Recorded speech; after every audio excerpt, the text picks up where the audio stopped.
வணக்கம். இன்று நம்மோடு இணைந்திருக்கிறார் திமுக கட்சியின் செய்தி தொடர்பாளர் மற்றும் முன்னாள் சட்டமன்ற உறுப்பினர் சுப்பரத்னம் அவர்கள். வணக்கம். வணக்கம்மா சுவேதா. வணக்கம் சார்.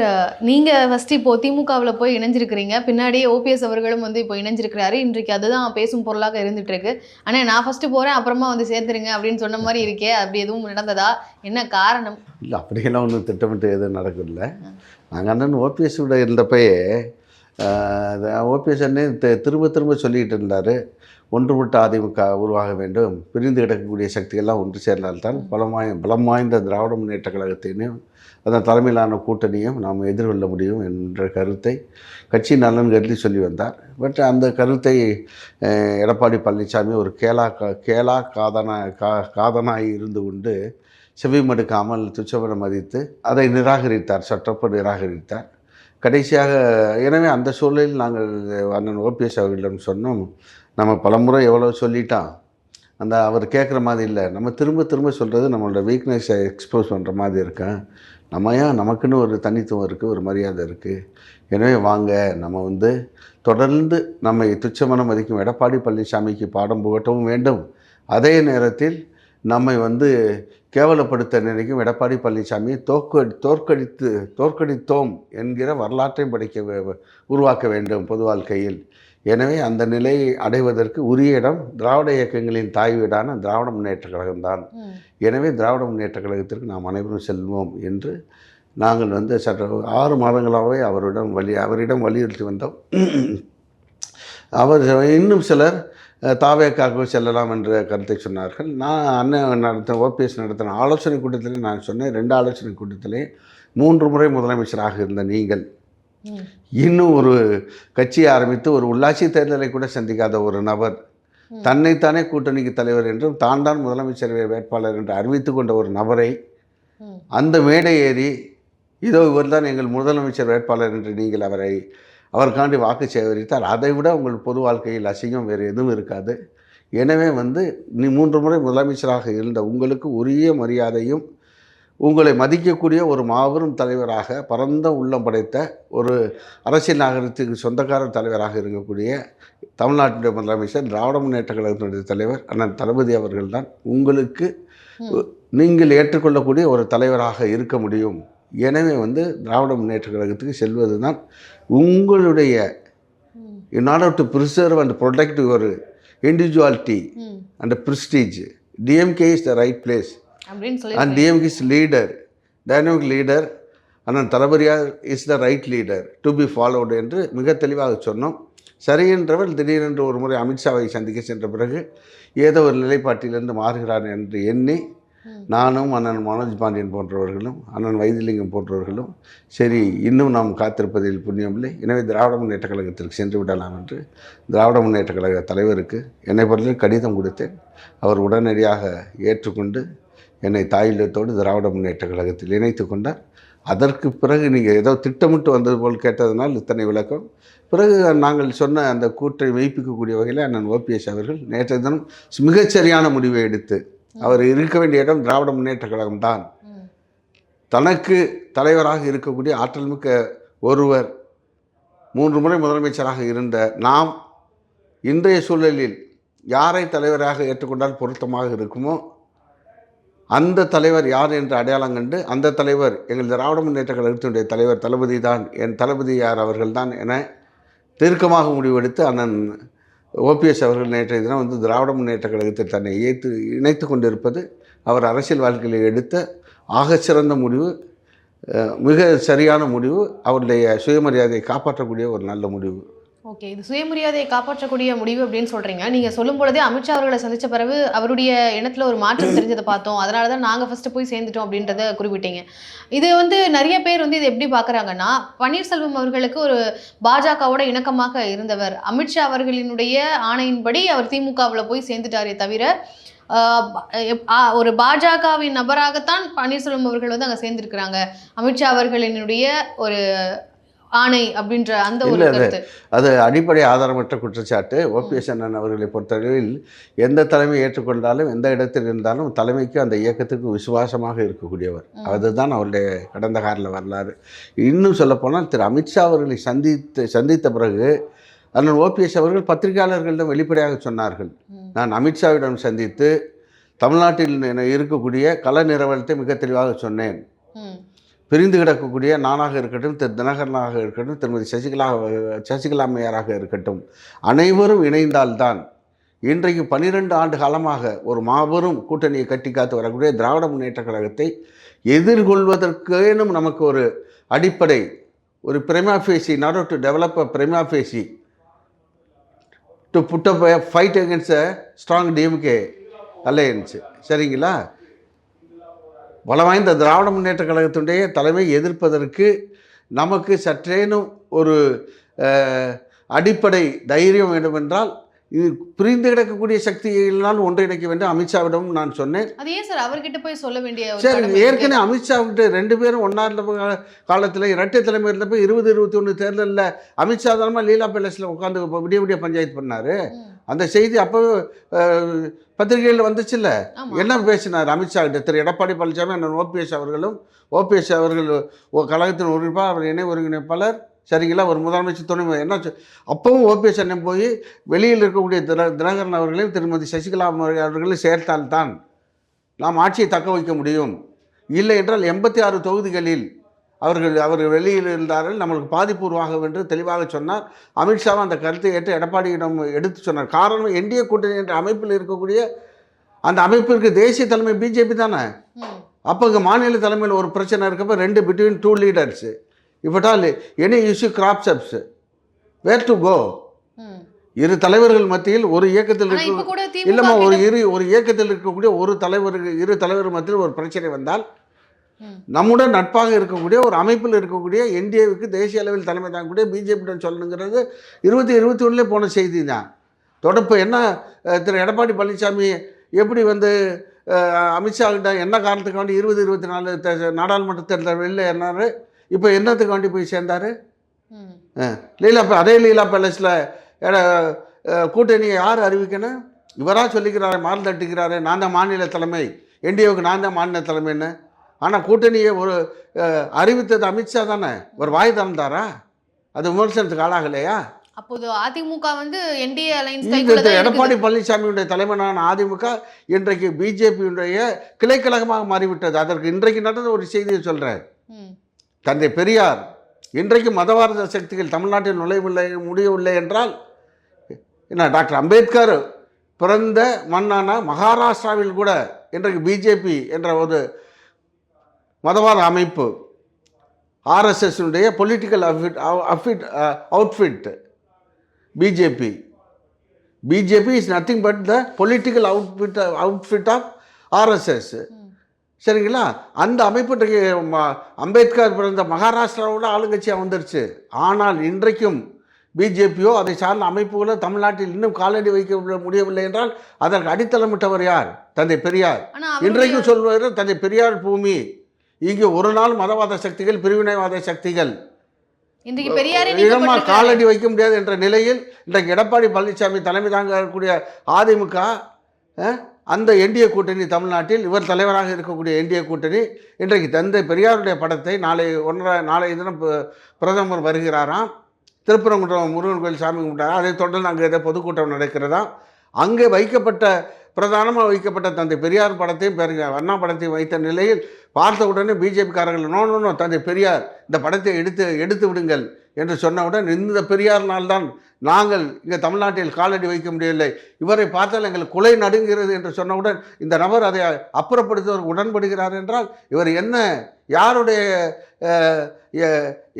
யார் இவருக்கு எஜமானராக, யாரை இவர் எஜமானராக பார்க்கிறார்? யாருடைய கட்டளைக்கு இவரை? நான் சொல்றேன், இன்றைய நிலையை பேசுவோம். ஓபிஎஸ் அதெல்லாம் புரிஞ்சுக்கிட்டு தான் தவறு பண்றவர், தவறு செய்தவர் திருந்தியாகன்னு ஒரு பாட்டே இருக்குது. நாங்கள் எல்லாரும் தாங்கம்மா அந்த அமைப்பில் கடந்த காலங்களில் அரசியல் ரீதியான தொடர்புகள். அம்மா ஜெயலலிதா மறைவுக்கு பிறகுதான் இந்த அதிமுகங்கிற இயக்கத்தை கபலீகரம் பண்ணி விட்டு, ஏன்னா அந்த இடத்திற்கு பிஜேபி பண்ணுங்கிற திட்டத்தில் தானே இதெல்லாம் ஓடிக்கிட்டு இருக்கு. எனவே அந்த அடிப்படையில் இன்றைக்கு ஓபிஎஸ் அண்ணன் ஓபிஎஸ் அவர் அதை உணர்ந்து எங்கள் இயக்கம் திராவிட முன்னேற்ற கழகத்துக்கு வந்து விட்டார். திராவிட முன்னேற்ற கழகத்தின் தொண்டனாக இருந்து கழக தலைவர் ஆனால் தளபதியார் எனும் கட்டளை ஏற்று நான் செயல்பட தயார் என்று நேற்று பத்திரிகையாளர்கள் சந்தித்து சொல்லிவிட்டார். எனவே அந்த பழைய கதை என்பது முடிந்து போன ஒன்று. சரி, ஆனால் இன்றைக்கு தந்தை பெரியாருடைய படத்தை அகற்றியதற்கு சம்மதம் தெரிவித்த துணை புரிந்த திரு எடப்பாடி பழனிசாமி திராவிட இயக்கத்தில் மன்னிக்க முடியாத ஒரு குற்றவாளி. இன்னும் அவர் பெரியாருடைய சித்தாந்தங்களை, திராவிட இயக்க சித்தாந்தம் என்பது என்ன, தந்தை பெரியார் போட்ட அடித்தளம் என்ன, அதற்கு ஊக்கம் ஆக்கமும் தந்து வளர்ச்சியடை செய்து நிலைநிறுத்தியவர் பேரறிஞர் பெருந்தகை அண்ணா. அதற்கு பிறகு டாக்டர் கலைஞர், பிறகு மக்கள் தலைவர் எம்ஜிஆர், ஜெயலலிதா அம்மா, இன்றைக்கு திராவிட இயக்கத்துடைய ஒட்டுமொத்த தலைவராக இருக்கக்கூடிய அண்ணன் தளபதியார். இந்த வரிசையில் இன்றைக்கு அடித்தளத்தை தவிர்க்கக்கூடிய வகையில் பெரியாருடைய படம் அகற்றப்பட்டு இருக்கிறது என்றால் தமிழ்நாட்டு அரசியலில் இனிமேல் திராவிடம் என்ற வார்த்தையை பயன்படுத்துவதற்கு, உச்சரிப்பதற்கு திரு எடப்பாடி பழனிசாமிக்கோ அல்லது அவர் சார்ந்த நபர்களுக்கோ எந்த அருகதையும் இல்லை என்பது மட்டுமல்ல, இனிமேல் அவர்கள் தொடர்ந்து அதிமுக என்று அந்த பெயரிலே நீடிப்பதற்கு இவர்களுக்கு என்ன தார்மீக உரிமை இருக்கிறது என்பதை அவர்கள் மனசாட்சியை தொட்டு அவர்கள் சிந்திக்க வேண்டும். மக்கள் புரிந்து கொண்டு விட்டார்கள். சரி, இப்போ நீங்கள் அப்படி சொல்கிறீங்க, ஜெயலலிதா அவர்களால் ஒரு வளர்த்தெடுக்கப்பட்ட கட்சி அதிமுக. அந்த கட்சி எதை மையமாக எதிரியாக பார்த்ததோ அந்த கட்சியிலே போய் இணைஞ்சிருக்கிறீங்க. இது ஜெயலலிதா அவர்களுக்கு முதுகுல குத்திட்டாங்கன்னு சொல்லி பியூஷ் கோயல் அவர்கள் சொல்கிறதா இருக்கட்டும், நேற்றைக்கு ஃபுல்லாக எடப்பாடி பழனிசாமி அவர்கள் அதிமுகவை சேர்ந்த பல பேர் இது துரோகம், இதுதான் நாங்கள் சொல்லிட்டு இருந்த துரோகம், இப்போ அது வெளிப்படையாக நிரூபணம் ஆயிருச்சு, என்ன துரோகம் பண்ணாங்கன்னு எங்களை பார்த்து பல கேள்வி கேட்டீங்களே, இதுதான் அந்த துரோகம். ஆமாம், கரெக்டு. இவர் திணிக்கப்பட்ட இந்த நபர் இந்த இயக்கத்துடைய என்ன ஒட்டுமொத்த குத்தகைதாரர் போல இந்த அனைத்து இந்திய அண்ணா திராவிட முன்னேற்ற கழகத்தை 72 மக்கள் தலைவர் எம்ஜிஆரோடு சேர்ந்து உருவாக்கிய ஒரு நபரை போல, என ஒரு முப்பாட்டனும் இவருடைய பாட்டனும் முப்பாட்டனும் ஒரு சந்ததியினர் என்ன மூலதனம் விட்டு உருவாக்கியதை போல இந்த இயக்கத்தை என்ன சூழ்நிலையின் காரணமாக கூவத்தூர் கூத்தில் ஏலம் எடுத்து உட்கார்ந்து கொண்ட இந்த நபர் என்ன, யாரெல்லாம் முன்னணி தலைவர்களோ, யாரெல்லாம் புரட்சி தலைவர் ஜெயலலிதா அவர்கள் அடையாளம் காட்டப்பட்டார்களோ, அந்த தலைவர்கள் யாரால் முதல்வரானாரோ, யாரால் தலைவரானாரோ அந்த திருமதி சசிகலா அம்மையார், இவருக்கு வழிவகுத்த திரு தினகரன், 4.5 ஆண்டுகள் ஆட்சியை தாங்கி பிடித்த அண்ணன் ஓபிஎஸ் உட்பட அனைவரையும் நீக்கிவிட்டு என்ன, எந்த சமாதானத்துக்கு நான் உடன்பட மாட்டேன் என்று கட்சி எக்கேடு கட்டு போனால் என்ன, 11 முறை தோற்றால் என்ன, 18 முறை தோற்றால் என்ன, எனக்கு அதை பற்றி கவலை இல்லை. சிலர் சொல்லுவாங்க, இல்லை திவாலான கம்பெனி கூட சேர்மன் போர்டுன்னு ஒன்று தொங்க விட்டுருக்கேன்.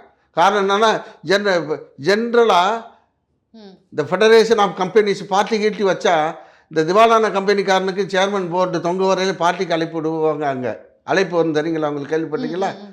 ஏன்னா அதற்காக செயற்கையாக மூடப்பட்ட கம்பெனிக்கு போட்டை தொங்க விட்டுருப்பாங்க. அது மாதிரி அதிமுகவுக்கு மூடு விழா நடத்தக்கூடிய நிலைக்கு கொண்டு சென்று விட்ட எடப்பாடி பழனிசாமி ஏன்னா இன்றைக்கு மற்றவர்களை பார்த்து துரோகம் செய்து விட்டார்கள், முதுகில் குத்தி விட்டார்கள் என்று சொல்வது என்ன ஏற்றுக்கொள்ள கேலி கூத்தான ஒரு கருத்தாகும். இதுதான் எங்களுடைய மதர் பிராண்ட் அப்படின்றது தான் நீங்க திமுகவை சொல்றீங்க, அதனாலதான் நாங்க போய் சேர்ந்தோம் அப்படின்றத குறிப்பிடுறீங்க. ஆனா அது இப்போதான் உங்களுக்கு தெரிந்ததா அப்படின்ற கேள்வி வருது. ஏன் சார் இப்போ திமுகவில் போய் சேர்றீங்க அப்படின்னா இதுக்கு முன்னாடி ஏன் அதை பற்றி உங்களுக்கு யோசனை இல்லை? இப்போ நீங்கள் திமுகவில் சேர்ந்ததுக்கு காரணம் எடப்பாடி அவர்கள் உங்களை சேர்த்துக்கல, உங்களை ஒன்றிணைந்த அதிமுக அப்படின்றதுக்கு ஒத்து வரல அப்படின்றது தான் காரணமே தவிர திமுக நல்ல கட்சி, அது நல்லாட்சியை கொடுக்கக்கூடிய கட்சி அப்படின்ற அடிப்படையில் போய் சேரல தானே? ஆமாம், அதாவது நாங்கள் என்ன நினைக்கிறோம், இந்த 67க்கு பிறகு பேரறிஞர் அண்ணா என்றைக்கு தமிழ்நாட்டு ஆட்சி கட்டில் அமர்ந்தாரோ அன்றிலிருந்து பிறகு மக்கள் தலைவர் எம்ஜிஆர் 72 அதிமுக தொடங்கிய காலத்திலிருந்து அம்மாவின் மறைவு வரை there has been a bipolar politics in Tamil Nadu. சரிங்களா? இருதுருவ அரசியல், அதிமுக திமுக என்ற இருதுருவ அரசியல். அம்மாவின் மறைக்கு பிறகு சிஸ்டமேட்டிக்காக பிஜேபி ஊடுருவி இன்க்ளூட் பண்ணி இரண்டாம் திமுக அதிமுக என்று இந்த நிலையை மாற்ற வேண்டும். எனவே நிச்சயமாக திமுகவை நெருங்க முடியாது. எனவே அதிமுக இன்றைக்கு ஜெயலலிதா இல்லாத நிலையில் உடைந்த ஒரு கப்பலாக, ஓட்டை விழுந்த கப்பலாக ஆகிவிட்டது, மாலுமி இல்லாத கப்பலாக ஆகிவிட்டது. எனவே அதை மூழ்கடிப்பது எளிது என்ற நிலையில் இன்றைக்கு எடப்பாடி பழனிசாமி என்ற செயல்திறனற்ற ஒருவரை வைத்துக்கொண்டு எடப்பாடி அவர்கள் மட்டும்தான் காரணமா? எடப்பாடி முன்வெடித்த கப்பலா ஆமாங்க, போனதுக்கு? உண்மை நிலை 10 தடவை தோத்த முன்னாடி உண்மை நிலையை புரிஞ்சுக்கிட்டு தர்ம யுத்தம் நடத்தினதெல்லாம் யாருடைய அறிவுரையில அவர் இல்லைங்க, நடத்தினாரு? ஒருத்தருடைய அதெல்லாம் அறிவுரை வந்து அவருடைய அதிமுக க்கு ஆமா, தெளிவா அவருடைய இல்லையா சார்? ஒருவருடைய உரிமை பறிமுகிற பொழுது அவர் எந்த ஆயுதத்தை வேணாலும் எடுப்பார். ம். ஒருவருடைய முதலமைச்சராக அது கட்சிக்கே வந்து நெகட்டிவா போகும் அப்படின்றது தெரியாம கட்சிக்கு அவர் தன்னுடைய இடத்தை தக்க வைப்பதற்காக மீட்டெடுப்பதற்காக நடத்திய தன்னுடைய சுயநலத்துக்காக இப்ப கட்சியை சுயநலம் இல்லைம்மா. என்ன சுயநலம்? சுயநலம் என்ன? ஜெயலலிதா காலத்தில் முதலமைச்சர் அவர் நியமிக்கப்பட்டவர். கண்டிப்பா ஒரு சார், முறைக்கு அது யாரும் மறுக்கல. இல்லைம்மா, ஒரு முறைக்கு 2 முறை நியமிக்கப்பட்டவர். 3வது முறையும் அவர் தான் நியமிக்கப்பட்டார் சட்ட ரீதியாக. அவரை அப்ரப்டா ஓவர் நைட்டா வெளியேற்றிட்டு யாரோ ஒருத்தர் உட்கார்றப்ப அப்போ வந்து அவர் வந்து வேடிக்கை பார்த்துக்கிட்டு இருப்பாரா? அவர் என்ன உத்தராட்ச கொட்டையை போட்டுக்கிட்டு போய் ஏதோ மடத்தில் போய் பூஜை பண்ணிக்கிட்டு இருப்பாரா? எனவே அது பாஜக அறிவுறுத்தி தான் செஞ்சாரு. அதுக்கு வெளியில் பரப்பப்பட்ட செய்திமா. அது வெளியில் தன்னிச்சையாக ஓபிஎஸ் அவர்களே செய்தது. அது அவர் எங்களுக்கு தெரிந்ததை விட அவர் தானாக எடுத்த முடிவு தான். எங்கள்தான் சொன்னப்ப இந்த மாதிரி இது பண்ணிட்டு அம்மா வந்து என்ன சொல்லிட்டு நம்ம தான் சிந்தித்து பார்த்தேன், இது வந்து சரியா வராது. துணை முதல்வராகவோ இல்ல அப்புறங்க ஆமா, அப்புறம் வந்து ஆமாம்மா, அதற்கு பின்னாடி எழுந்த சூழலில் தினகரன் அவர்கள் வந்து 22 எம்எல்ஏக்களை வச்சு ஆட்சிக்கு கவிழ்க்கக்கூடிய சூழல் வந்தப்போ அதுக்காண்டி பேச்சப் ஒர்க்கு என்ன அன்னைக்கிட்ட இவர்கிட்ட ஓபிஎஸ் ஸ்டேட்டில் 12 எம்எல்ஏக்கள் சப்போர்ட் இருந்தால் தான் ஆட்சியை தக்க வைக்க முடியும் என்ற நிலையில் அன்றைக்கு வந்து ஒரு கன்சென்சஸ் எஃபர்ட்டு வாஸ் எவால்வ்டு. சரிங்களா? அந்த சூழலில் வந்து சரி ஒன்று எப்படியோ சரியாம்மா, சம்பவம் நம்ம வந்து வெளியேற்றினவங்க நம்மளை துச்சமாக நினச்சி வெளியேற்றினாங்க. இன்றைக்கி நம்முடைய தேவை அறிந்து நம்முடைய முக்கியத்துவம் அறிந்து நாம் இருந்தால்தான் இந்த ஆட்சியை தக்க வைக்க முடியும், கட்சியை காப்பாற்ற முடியும் என்ற நிலையில் நம்மை தேடி வந்திருக்கிறார்கள், நம் இல்லம் தேடி உதவி நாடி வந்திருக்கிறார்கள். எனவே ஒட்டுமொத்தமாக அதாவது தன்னலம் தன்னுடைய எப்படி சொல்கிறேன்னா தன்னுடைய சுயநலத்தை பெரிதாக எண்ணாமல் கட்சியுடைய நலன் கருதி அன்றைக்கு வந்து அவர் ஒன்றும் சாதாரண போகலையே. கட்சிக்கு தலைமை ஓபிஎஸ் அண்ணன், ஆட்சிக்கு தலைமை அவர் ஏற்கனவே முதலமைச்சராக உட்கார வச்சிட்டாங்க. அவர் அந்த அடிப்படை இவருக்கு டெப்யூட்டி, கட்சியில் டெப்யூட்டி, இவர் வந்து ஆட்சியில் டெப்யூட்டி, அந்த அளவில் இருந்தால் ஈக்குவாலிட்டி வாஸ் மெயின்டைன்டு. சொல்கிறது புரியுதாமா? அந்த அடிப்படையில் அம்மா மறைந்த பிறகு இன்னும் 4.5 ஆண்டு காலம் இருக்க வேண்டிய ஆட்சி இடையில் பறிபோய் விடக்கூடாது, காப்பாற்ற வேண்டிய அடிப்படையில் அன்றைக்கி வந்து patch up work was carried out, consensus was reached, that is the government was உங்களை சேவ்டு. சரியாமா? அந்த இப்போ வந்து நீங்கள் திமுகவுக்கு போய் சேர்ந்துருக்கிறீங்க. நாங்கள் வீடியோஸ் ஃபோட்டோஸ் எல்லாம் பார்க்கும் பொழுது வரவேற்பு பிரமாதமாக இருந்ததுன்னு தெரியுது. அங்கீகாரம் பிரமாதமாக கிடைக்குமா? அங்கீகாரம் எனக்கு குறுகிய காலத்தில் சேர்ந்த என்னவே திராவிட முன்னேற்ற கழகத்தில் வந்து ஒரு திராவிட முன்னேற்ற கழகத்தினுடைய செய்தி தொடர்பு மாநில துணைத் தலைவர் தளபதி அவர்கள் சேர்ந்த 15 நாட்களில் நியமிக்கிறார் என்றால், நான் 40 ஆண்டு காலம் இருந்த அனைத்து இந்திய அண்ணா திராவிட முன்னேற்ற கழகத்தில் கிடைக்காத ஒரு அங்கீகாரத்தை கட்சியில் இணைந்த 20 நாட்களுக்குள்ளாக ஒரு தலைவர் வழங்குகிறார் என்றால் அவர்தான் அந்த தலைவருடைய தலைமையில் நாம் இயங்காமல் 30 ஆண்டு காலத்தை விரயம் செய்து விட்டோமே என்று நானெல்லாம் இன்றைக்கு இயங்குகிறேன். உண்மையா சொல்றேன். நீங்க வந்து அதிமுகவில் இருந்து அங்க போயிருக்கிறீங்க சார். அதிமுகவில் இப்போ ஜெயலலிதா அவர்களோ எம்ஜிஆர் அவர்களையோ நீங்க வந்து அவர்கள் மேல இருக்கக்கூடிய பற்று இன்றும் உங்களுக்கு இருக்க தானே செய்யும். கட்டாயமா. இப்போவும் வந்து எங்களுடைய தலைவர் மாண்பு முதலமைச்சர் அவர் சொல்றப்ப எம்ஜிஆர் என்னைக்குமே எம்ஜிஆர்னு சொன்னதில்லை, மக்கள் தலைவர் எம்ஜிஆர் அவர்கள், ஜெயலலிதா அம்மையார் அவர்கள் இருந்தவரை தமிழ்நாட்டின் நலன்கள் பாதிக்கப்பட்டது. நீட் டெஸ்ட்டை ஜெயலலிதா அம்மா உயிருடன் இருந்தவரை நீட் டெஸ்டானது தமிழ்நாட்டிற்குள் நுழையவில்லை. மத்திய அரசுடைய அந்த மின்சார ஒழுங்குமுறை சட்டம் இருக்குங்கள்ல, அது தமிழ்நாட்டில் அனுமதிக்கப்படவில்லை. மத்திய அரசு என்னென்ன மாநில அரசுடைய உரிமைகளை தலையிடக்கூடிய அத்தனை முயற்சிகளும் அவரும் முறியடித்தால் எப்படி நாங்கள் திராவிட முன்னேற்ற கழகம் ஒரு முனையில் இருந்து எதிர்த்தால் மறுமுனையிலிருந்து அவரும் எதிர்த்தார். அப்படி எனவே அந்த நிலம் ஜெயலலிதா அம்மா இருந்தவரை மாநில நலன்கள் காக்கப்பட்டது. ஆனால் அவர் மறைவுக்கு பிறகு இதே எடப்பாடி நீட்டை உள்ளே வர அனுமதித்து விட்டார். உங்களுக்கு வந்து இந்த மின்சார ஒழுங்குமுறை அந்த சட்டம் இங்கே அனுமதிக்கப்பட்டு விட்டது. என்ன சிஏஏ என்ஐஏ என்ற போன்ற சட்டங்களுக்கெல்லாம் ஆதரவு தெரிவித்தார். இன்னும் விவசாயிகளுடைய நலனை பாதிக்கக்கூடிய அவருடைய ஜீவாத உரிமையை பாதிக்கக்கூடிய அந்த சட்டங்களுக்கு ஆதரவு தெரிவித்தார். இப்படி மத்திய அரசுடைய கைப்பாவையாக மாறி தமிழர்களுடைய நலனெல்லாம் காவு கொடுக்கக்கூடிய ஒரு ஒரு ஒரு வீக்கஸ்ட் லீடராக, செயலற்ற ஒரு தலைவராக இன்றைக்கு அதிமுகவினுடைய தலைவர் என்ற பொருள் இருந்து கொண்டு தமிழினத்துக்கு துரோகம் செய்வதை வழக்கமாக கொண்டு விட்டார். எனவே அவரை வலுவாக எதிர்த்து இது பிஜேபி, அதனால தான் எங்கள் தலைவர் தெளிவாக சொல்கிறாருமா, it is not a fight between DMK and ADMK. Now that it has been termed as a fight between DMK and NDA. Sure sir. ஆனா இப்போ நீங்க fight between Tamil Nadu and Delhi.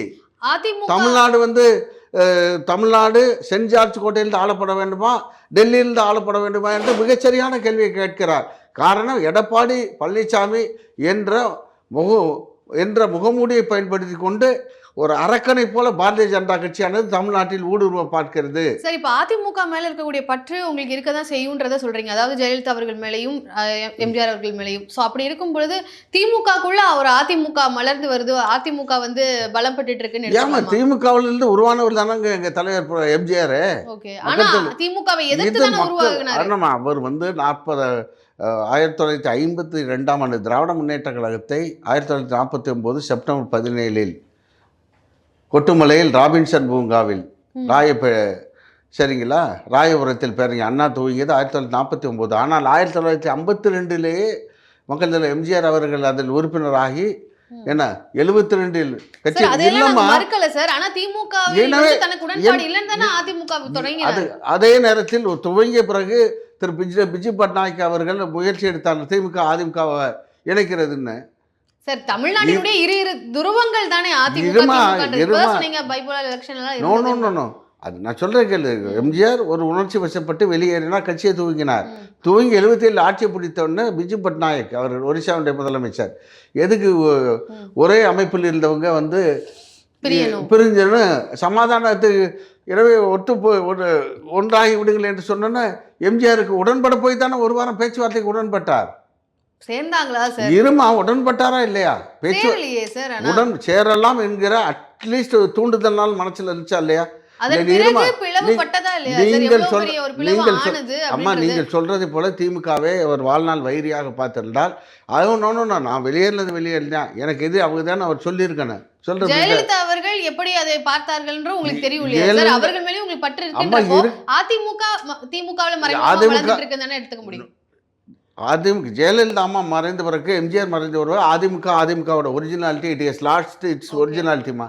சரிங்களா, it is lost its originality. It has become a puppet at the hands of BJP. அதனுடைய வெளிப்படையான வெளிப்பாடு தான் என்ன, இன்றைக்கு தந்தை பெரியாருடைய படம் இன்றைக்கு அப்புறப்படுத்தப்பட்டு, அம்மா இருந்தால் அப்புறப்படுத்திடுவாங்களா? அம்மா இருந்தால் அப்புறப்படுத்திடுவாங்க. ஜெயலலிதா அம்மா இருந்தால் நடந்துருமா? எம்ஜிஆர் தான் நடந்துமா? பெரியார் மாவட்டம் என்று முதல் பெரியார் பெயரில் மாவட்டத்தை உருவாக்கியவர். சரிங்களா, இது நடந்துருமா? இன்றைக்கு எங்களுடைய தலைவர் அண்ணன் தளபதியார் அவர்கள் நேற்று தினம் கோவைமுத்தூரில் சென்று பெரியார் உலகத்தை பார்வையிட்டு கொண்டு இருக்கிறார். பெரியாருக்கென்று ஒரு தனி உலகத்தை உருவாக்க வேண்டும்.